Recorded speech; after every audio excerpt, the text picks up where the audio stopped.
Assalamu alaikum wa rahmatullahi wa barakatuh. Good morning, everyone. Today we officially begin our journey into one of the most critical topics in petroleum engineering, which is well control.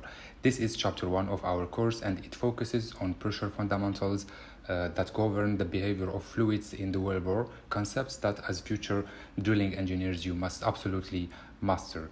Let's begin by understanding what well control really means.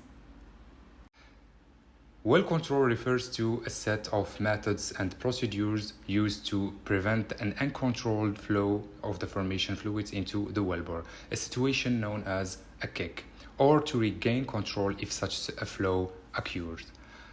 These methods are applied not just in drilling but also in completion, workover, well servicing, and also abandonment operations.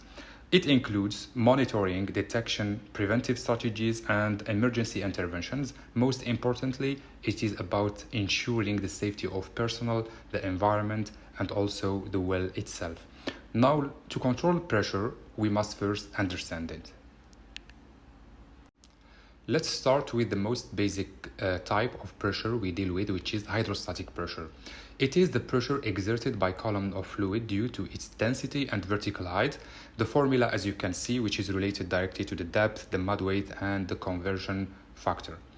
It is important to remember only vertical depth matters, not the path or the shape of the wellbore. This pressure is what balances the formation pressure, so it is very important and it's our first line of defense.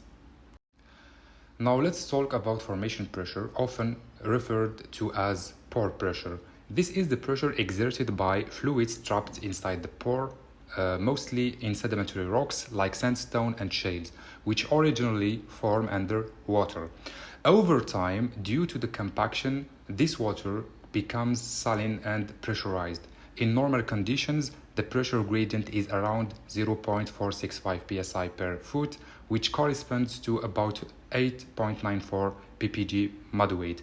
This is our benchmark for normal pore pressure in marine basins, but what happens when this pressure exceeds normal?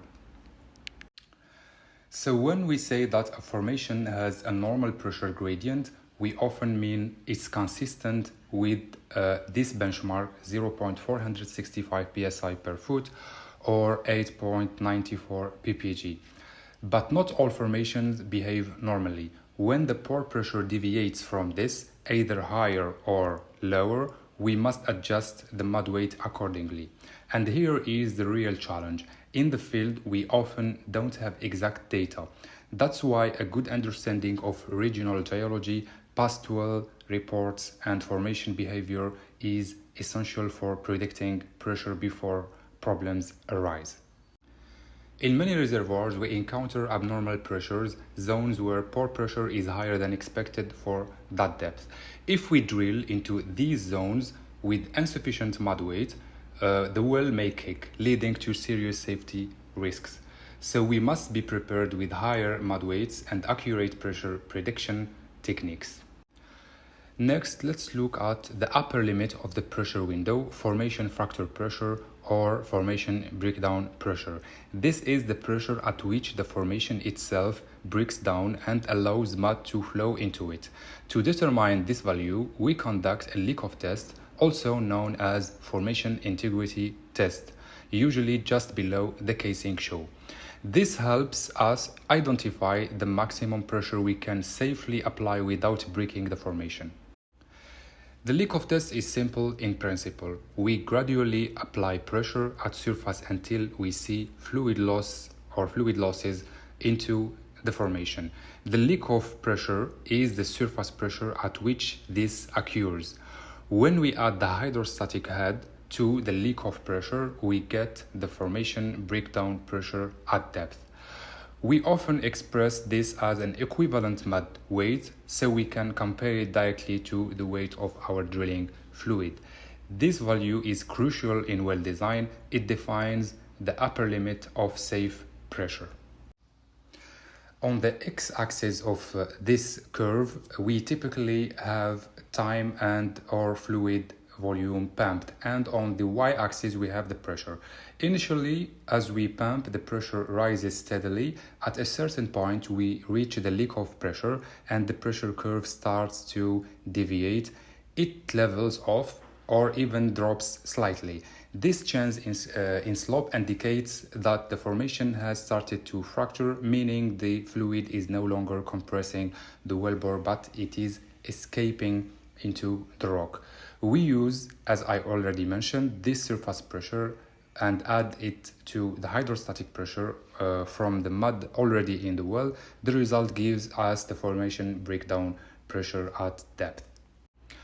Now we move to one of the most practical values used during well control events, MAASP, the maximum allowable annular surface pressure.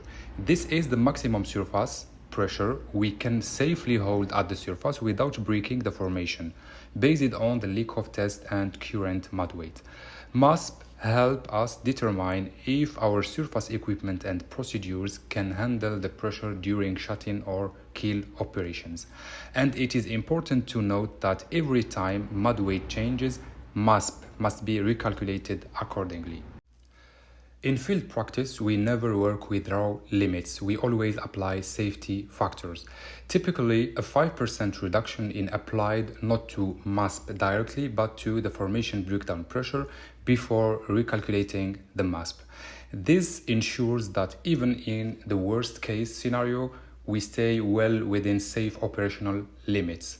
The correct application of safety margins is not just good practices, it is a critical defense against catastrophic events.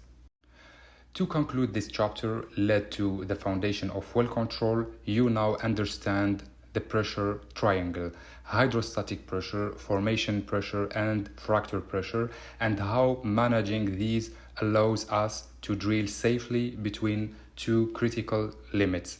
In the upcoming chapters, we will explore how kicks happen, how to detect them, and most importantly, how to respond using established well control methods. Thank you for your attention, and let's keep building this strong foundation together.